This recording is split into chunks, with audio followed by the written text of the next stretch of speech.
Welcome. In this video, I will show you how to update firmware on Garmin Edge 540.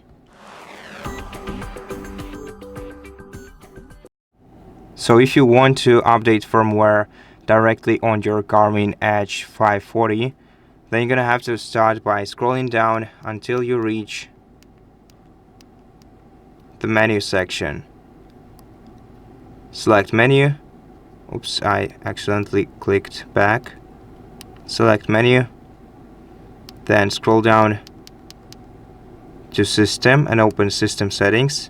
Now also make sure that your Garmin device is connected to your smartphone.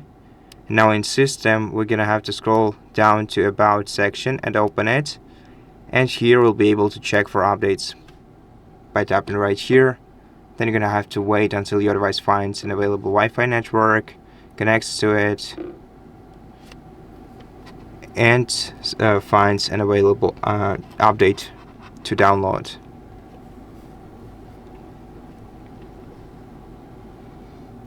Okay, and if it finds an available update, it will proceed to download and install it. Otherwise, you'll see this screen on your device, and this means that there are no updates available for your device. And that's it. Thank you for watching this video. If it helped you, please consider subscribing to our channel, leave us a like and a comment below, and I'll see you in the next one.